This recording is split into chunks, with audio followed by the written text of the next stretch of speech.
Coming up, we're talking about persecution of Christians throughout the world. Don't believe it? Watch next. America's Hope starts now.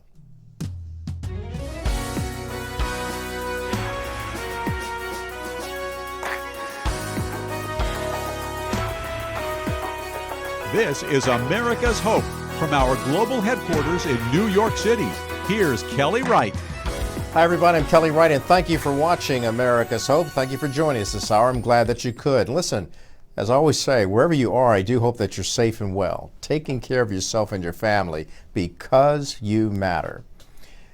In America, we celebrate life. We celebrate faith. We celebrate hope. We celebrate love. And in the expression of our faith, which is protected by our Constitution, we are able to have free speech and actually talk about our faith in God because we do not discriminate against religion. Yet, one would arguably say, if you look at what's happened through politics, that Christians are coming under fire for the way they choose to exercise their faith. If you look beyond the borders of America, Christians are indeed drawing a lot of fire, and some are even dying because of being persecuted. In fact, if you look at the statistics, Christians are the most persecuted faith group in the world. We've seen rise in anti-Semitism, and we've also seen a rise in anti-Christian principles. Tonight we're going to talk about that. We're going to talk to Todd Nettleton. He's the Vice President for the Voice of the Martyrs USA. And then we're also going to talk to Jeff King.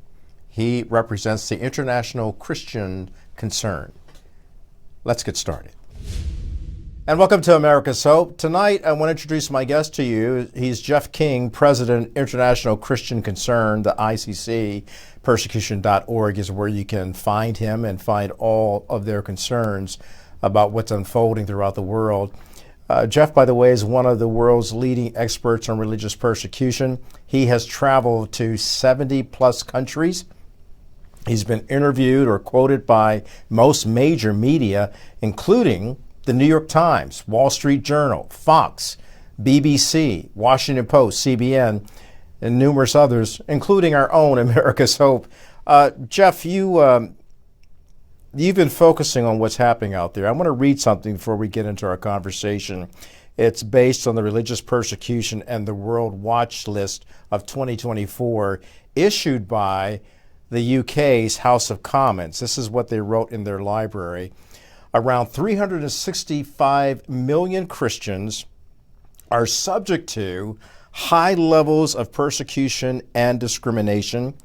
And this compared to 340 million in 2021, where it states that 1 in 7 Christians are persecuted worldwide, including 1 in 5 in Africa and 1 in 7 in Asia. And this is compared to 1 in 8 worldwide. What is going on, and why have people failed to pay attention to the alarm bells that are ringing? Yeah, well, great question. It's, persecution is rising. And statistically, if you look at the academic studies, you can see clearly that Christianity is the most persecuted religion. And we're just seeing the rise of a lot of dictators. And we're seeing maybe a closing of minds and a lack of understanding of what democracy is, that democracy only exists in tension. We're supposed to have different views, and you have to allow those discussions to happen. That's the very heart of democracy. Without that, you have a failing system in terms of democracy. And so persecution is rising. And here in the West, over the last 20 years, I've written several large newsletters with lots of cases saying persecution's coming. And now I'd say it's here. It's very much the early stages, but it's here. And it's a worrying trend is what we're seeing. I want to go somewhere with this, but before we do, you talked about democracies. And so to look forward, I want to go backward, if you will. Bear with me. I want to go to the founding of our nation. The founding of our nation, our founding fathers being men and women of faith in God and actually caring about their freedom to express their Christian faith in the birth of a democracy. Is that how it began? That's very much true. So there were a lot of people of faith, and at the same time, there was a decent number of God-fearing men. They weren't Christians. And then you even had people that maybe kind of tended towards agnostic, but they were all greatly sensitized to the power, to lessening the power of the state, lessening the power of the king, in our case, the president, and making it a system and enshrining religious freedom, because religious freedom, they all knew this, that religious freedom encompasses a number of rights. You've got association, speech, thought, assembly. It is such a potent force, and that's why they enshrined it in the Constitution, the Bill of Rights, to say it's paramount importance. We have to have it, and it's a bulwark against all kinds of government abuses of power. But yeah, the founders were very much interested in religious freedom and in freedom in general, and yeah, establishing democracy. Okay, so you've addressed why I wanted to go there, because you're talking about democracy, which, you know, a lot of people may dislike it as a form of government, but it is our best form of government.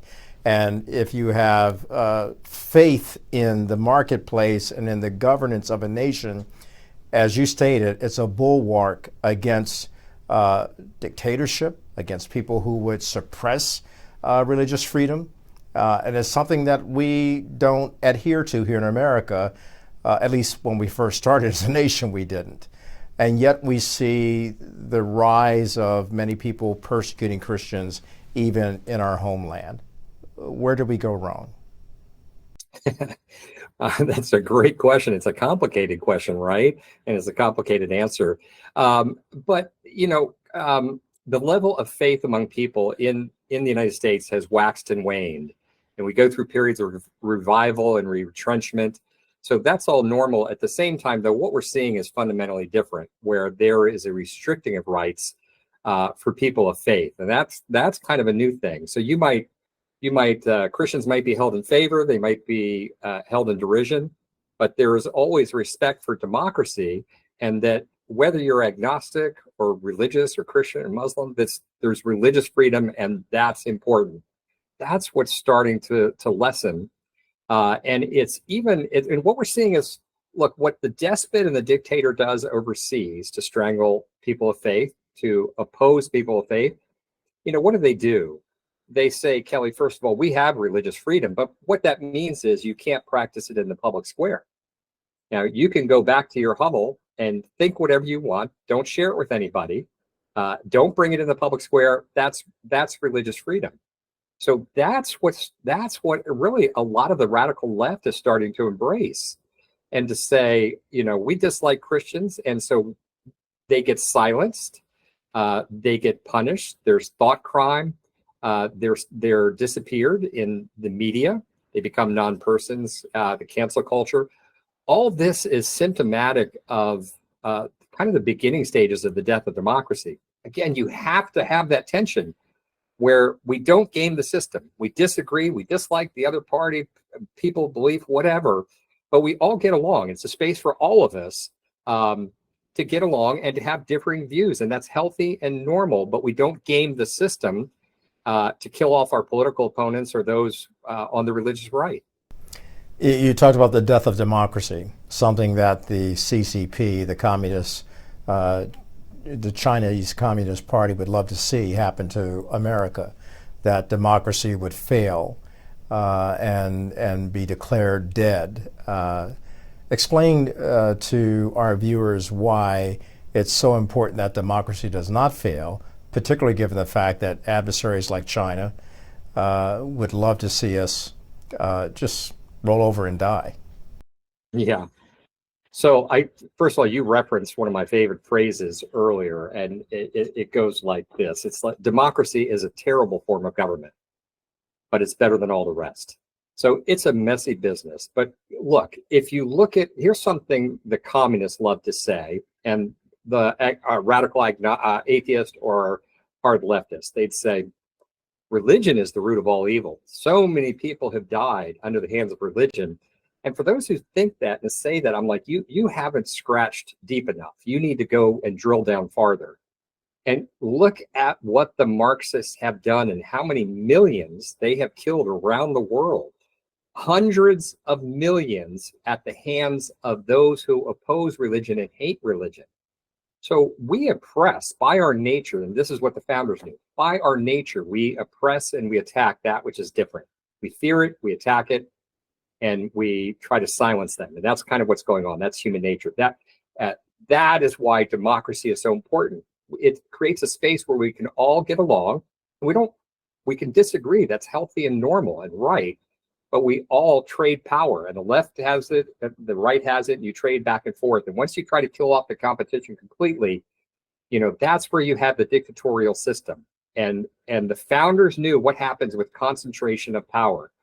It is a deadly, deadly thing to the health of democracy and to the health of just a normal, decent life. I just got off a long discussion with a North Korean defector, and he talked about what it felt like to come to America and to feel freedom for the first time. Intoxicating. I'd like you to expound on that a little bit, because I've spoken to people who have grown up in places like Turkey or Iran, where their religious liberty was marginalized, suppressed, and actually oppressed, because they could have faced expulsion or, more importantly, torture and jail. Instead, I asked them, why America? And their answer was freedom. Freedom to believe as I choose to believe, and freedom to express it. I'm curious what the North Korean defector said to you, Jeff, and how his answer may have galvanized some emotion in you. Yeah. I'll start with what he said about growing up. So you grow up in North Korea, and North Korea is communist China on steroids in terms of oppression and lack of freedom. And where so many offenses would put you in the gulag and in the prison system, and you and your relatives and generations above you, and you all disappear and go. And you can either be killed or you're slowly killed in the prison camp. And so what his father always taught him was that you have to stop thinking.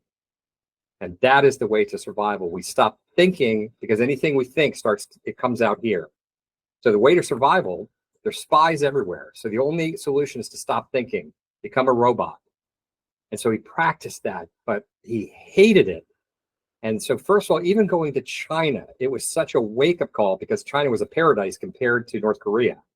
And it's still nothing. Then he gets to America. And the thing is, I think what you'd say is that that our freedom is like oxygen. And you and I and everyone watching, we take oxygen for granted. We take breathing for granted until someone starts strangling you. And then you will understand your need and hunger for oxygen. So all of a sudden, the hands were taken off his throat when he came to America, and he was like, I can think, and I can say what I think, and I can say what I believe, and everyone else can too. And it was just the most glorious thing for him.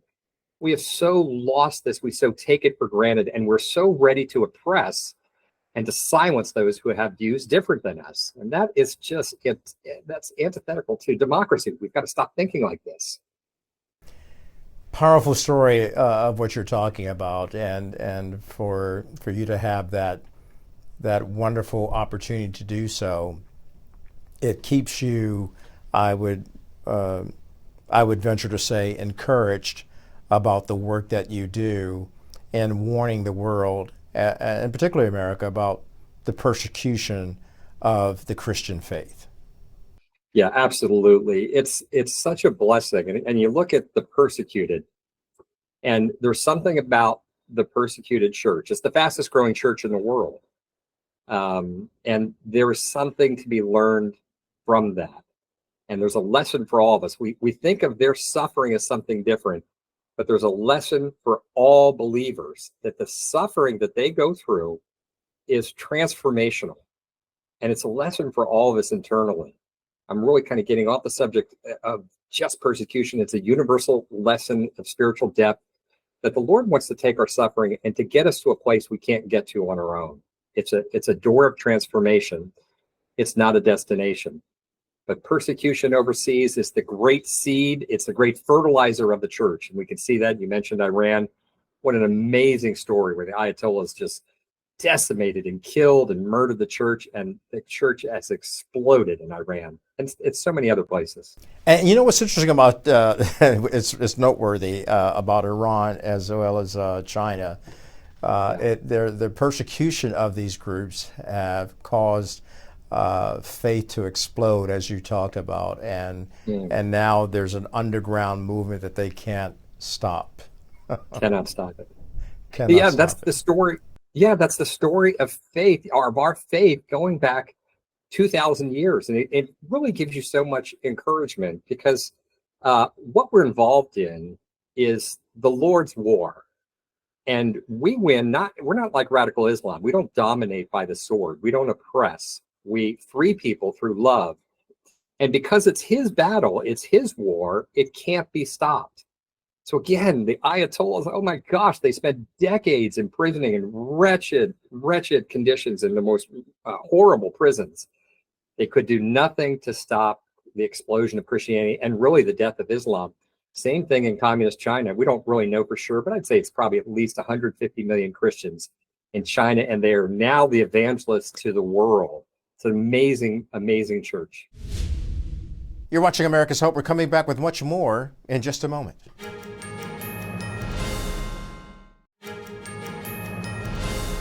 Welcome back to America's Hope. Jeff King is our guest. He's the president of International Christian Concern.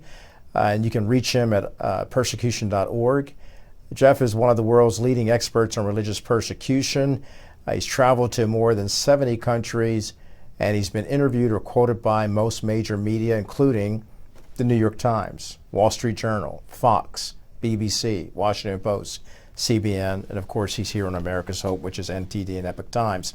So Jeff, we were talking in the previous segment, and you laid it all out, and we talked about how the Christian faith and just faith in God is tantamount to the founding of America. It helped America become the great nation that it is, and the wonderful documents that we find ourselves living by.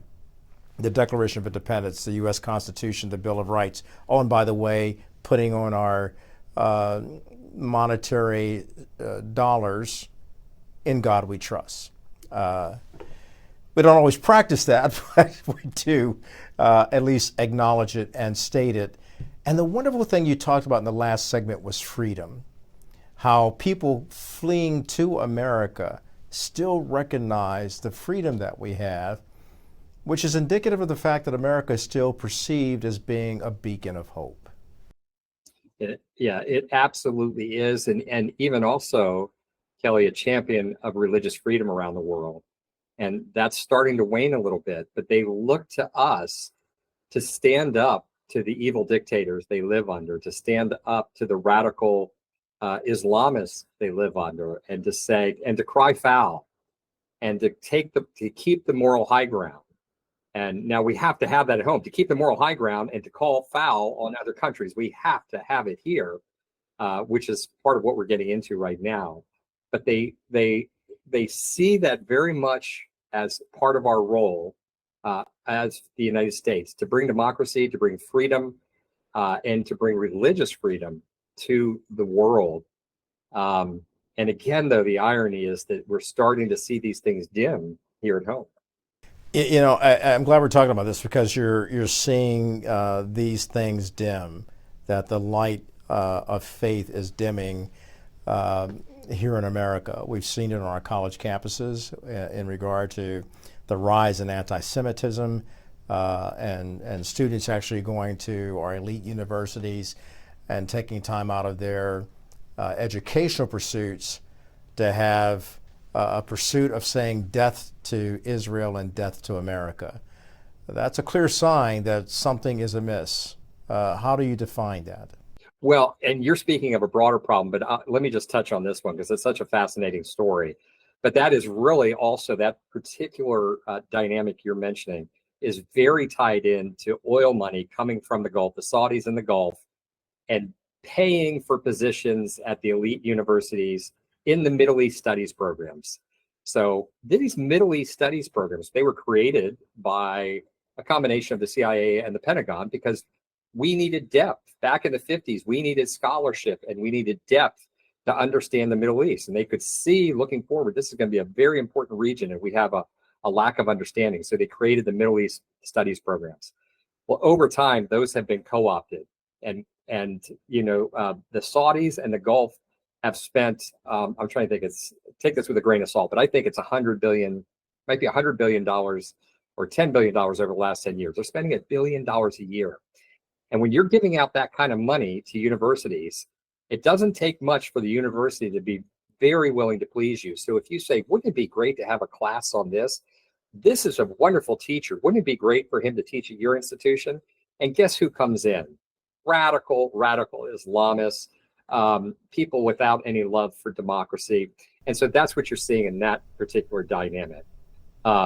So we can jump to the broader, but I'll just let me start. I'm glad you went there because that is indicative of various studies that have studied Generation Z and how Generation Z loves their parents and look to their parents as being their baseline of influence, but then outside of the home, they're looking to their teachers and their faculty on college campuses, to which you may come into radical Islamic professors or professors who are atheists or agnostic and really don't want to recognize the Christian faith or the Jewish faith or even the Islamic faith that is moderate and more peace-loving. That is a problem. So as the president of International Christian Concern, when you see that going on, and look, there's definitely signs of persecution in places like Africa where Christians are being killed at an alarming rate by radical Islamic groups that want to establish a caliphate. How do you call attention to that and at the same time make sure you're pointing a finger to pull out the log in our own eyes in America? Yeah, and boy, that's a big question, Kelly. But and first of all, with the whole African persecution thing, my gosh, it's massive and it's a hidden story. I just pushed out a news release on this. And there's massive killing of Christians in Nigeria. And that's from the main tribe that's doing this is the Fulani. And these are at the core, they're hardcore Islamists. But they exist over a vast region, a belt of Africa called the Sahel. And that same region, these guys are intimately connected and part of a radical Islamist takeover over a vast region over multiple countries. And hardly anybody understands or knows about it. So those in the intelligence community know about it, and people who are aware. But for the most part, it's a very dangerous situation. And as far as back home, I would say this might be a little off topic, but I think, look, if you're a parent, first of all, the school system is a great factory to kill off the faith of your kids. And I'm just look at the stats, and you will see it. So if it's a possibility, and it's not for most, think about private schools, think about homeschooling, and think less about economics. And then the same thing with when you get to the college level, you get involved and think about who these colleges are and what they profess. And you think about the recent hearings, the congressional hearings, when the elites, the heads of the elite schools come before the Congress and they can't even answer the simplest questions about anti-Semitism and radical leftist ideology, radical Islamist ideology. Well, that's where you say you punt on them as far as a choice. And you vote with your feet, and you vote with your pocketbook, and you say, I'm going to support the whole system. There's rot through the whole system, but there's degrees of rot, and I would vote with your pocketbook. And then we just need to denounce. It's kind of like what you saw in the Congress. We need to call out and denounce it, and just say, hey, this is wrong, and there's a line in the sand, and you crossed it. Jeff, with all that you're addressing and assessing, how do you help American Christians understand their value and their significance and the excellence of their contribution to America? Yeah. I mean, I think maybe a related answer, Kelly, is just to wake them up to the context, I think, of what you're asking. You're saying, what is their context that they're missing? And I'd say is this: they're part of something much bigger than America. And they're part of God's kingdom. And God's kingdom sits over all the kingdoms. And he is a force for good. He's a force for life. Whatever he touches, he regenerates. He brings life. He raises the dead. And anybody who's met him personally has experience with that. It's a force for good, the only true force for good that we see in the world. And so we have to sign on. I've got to ask you one final question, and that is, what is your hope for America? Well, my hope for America, and I'd say it's more than a hope. It's a realization of what's coming. We will have revival. I just feel it in my bones. And the darker the things get, look, the brighter the light is, the darker things are. And all we see in the world is hopelessness. There's no answers. There's no answers politically, racially divided economically. And there's one thing that our hearts long for, and that is peace. And that comes from the Father and his Spirit. And we need to call out to him, and to start with ourselves and say, Father, revive my heart and revive us as a nation. The politics will follow, but bring us into great concern over the brokenness of our people and to fall back in love with him. Jeff King, President, International Christian Concern. Make sure you go to persecution.org to find out more about him and this incredible organization that is really looking out for you. Thanks, Jeff, for being on America's Pleasure Hope. to be with you. Thank you, Kellen. Coming back with more in just a moment.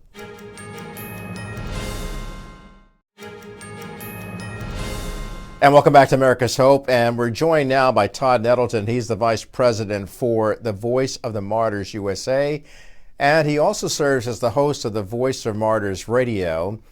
And he serves as the voice for the persecuted Christians.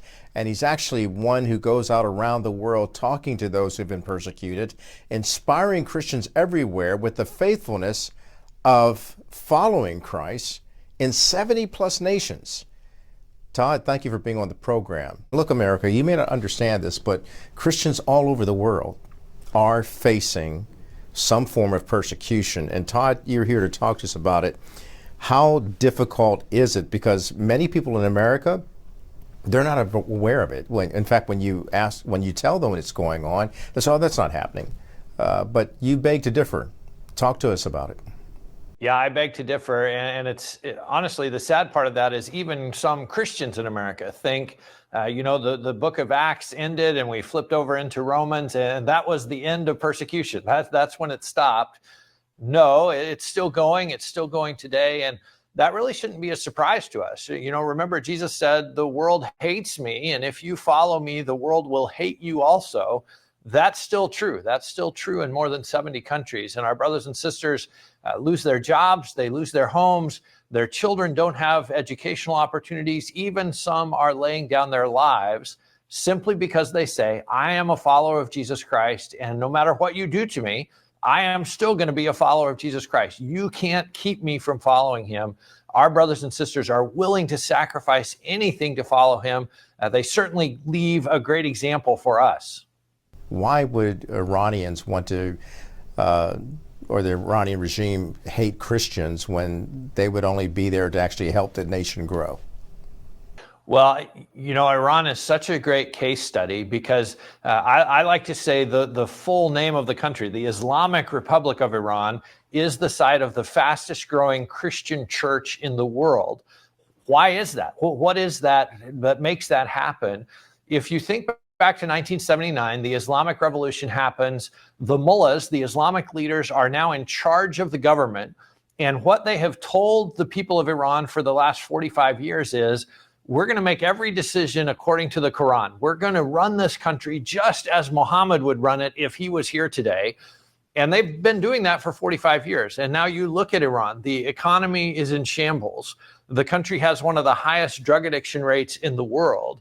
And the people who have been told for 45 years, this is how Muhammad would do it, this is what Islam says we should do, are looking at their country and they're like, well, our country is broken. 45 years of Islam has led to failures, and it's led to our country being broken. Yeah, and you know, you're the host of the Voice of Martyrs Radio, and so you encounter a lot of these stories, which I find fascinating to realize that people are so strong in their faith and their love for their faith that they are willing to lay down their lives and stand up against the tyranny and persecution that so many of them face. You talked about Iran, that there's also what's going on in Africa, Nigeria, Sudan. Talk to me about what's happening on that continent as it relates to radical groups of Islamic terrorists, ISIS-like and Al-Qaeda type, trying to establish a caliphate and literally killing or destroying the livelihoods of Christians operating in living in those countries. Well, what we see on the continent of Africa, and our international ministry staff talk about this, is really almost a line that you can draw from east to west, the line of radical Islamic influence. And it seems like every year that line moves further and further to the south. So you have the North Africa, sort of Middle East region, which has been Islamic for a long time. And that line is now pushing further and further south. And everywhere that line moves, there is more persecution of our Christian brothers and sisters. And I think of a country like the Democratic Republic of the Congo. There are more than 100 armed groups fighting against the government in DRC. Many of those groups are motivated by Islamist radical ideology. They want to establish a caliphate. They want Sharia law. They don't want Christians. And we see the same thing in northern Mozambique. We see a group that has pledged allegiance to ISIS. They say, we're establishing an Islamic caliphate here. And we've heard stories of when the rebels come into a village, they gather all of the people of the village. And one of the first questions they ask is, okay, who are the Christians and who are the Muslims? The Christians are targeted. Sometimes they're killed on the spot. Sometimes they're given a chance to convert to Islam. Sometimes they're just told to run and flee. But they are specifically targeted because they are followers of Jesus Christ. And so we see that happening across the continent of Africa. And like I say, every year we see that moving further and further south on the continent. It's disturbing when you put it in those terms, but that's how difficult it is. Not only in Africa, there's also China. Let's talk about China, because therein is a problem as well for people who are not agreeing with the state. They might be practitioners of Falun Dafa or Muslim Uyghurs, for matter of fact, and most notably Christians who have been forced to go underground because of the pressures from the CCP. Yeah, China is a country, and the issue for China and for the Communist Party is control. If you wake up every morning and say Jesus is Lord, then you are not saying Xi Jinping is in charge of everything and we should do whatever he says. And so the Chinese Communist Party, the Chinese government leaders, they see that as kind of a form of rebellion. If you're following Jesus, you're not following the party.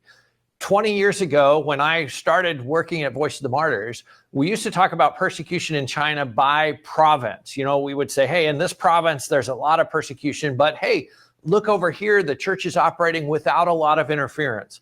What we see today is Xi Jinping has made management of religion, which is the words he would use, he has made that a national issue. And so this is not being controlled by provincial leaders now. It's being controlled at the national level by Beijing. And if you go back to those provincial days, the province that Xi Jinping led was one of those where there was a lot of persecution, where he really tried to control the church. I honestly believe he sees that as part of his recipe for success. Hey, look, I was a provincial leader and I did such a good job that now I'm the president of the whole country. How did I do a good job? Well, I persecuted Christians. I tried to control the church. And so I think that's why we've seen this philosophy rise from the provincial level to the national level, because he sees it as a part of his personal success story. I controlled religion and now I'm the president. And so we have heard stories from Chinese Christians of literally what they call trainers being sent out from Beijing to local police departments all over the world, all over the country. And they are training the local police. Hey, this is how you control religion, which really means this is how you persecute religious minorities, including our Christian brothers and sisters. So if I hear you correctly, then they're actually learning how to manufacture and distribute persecution of Christians around the world. Absolutely. They are training their own police. The other thing that China is doing, and this is spreading out of China too, is the technology. They have literally hundreds of millions of surveillance cameras. They are watching almost every square inch of Chinese territory. And, you know, when you think about trying to deliver a Bible or trying to gather with other believers for a secret house church meeting, how do you do that when there are surveillance cameras on every street corner and they have facial recognition technology attached to them so that they can identify individual people and say, here's where you are, here's who else was in that area? The technology has really become a challenge for our Chinese brothers and sisters, but they're even responding to that with godliness. I interviewed a Chinese pastor on Voice of the Martyrs radio, and he said he challenged the people in his church. He said, listen, the government is watching you. They may even be watching you in your own home. Let's make sure they see what it looks like to be a follower of Christ. Let's make sure that we are exemplary in our following of Jesus Christ so that whoever is observing us, whoever is monitoring us, they see what it looks like to be a Christian. That's how he is responding to this surveillance state is, okay, fine, if you're going to watch me, then I'm going to be an example of Christ-likeness. Wow. Wow, that's really amazing. That's being bold and courageous and willing to sacrifice your all to stand up for what and who you believe in. Todd, I want to take a quick break. We'll come back from a break, and I want to talk to you about persecution in America. That's next on America's Hope.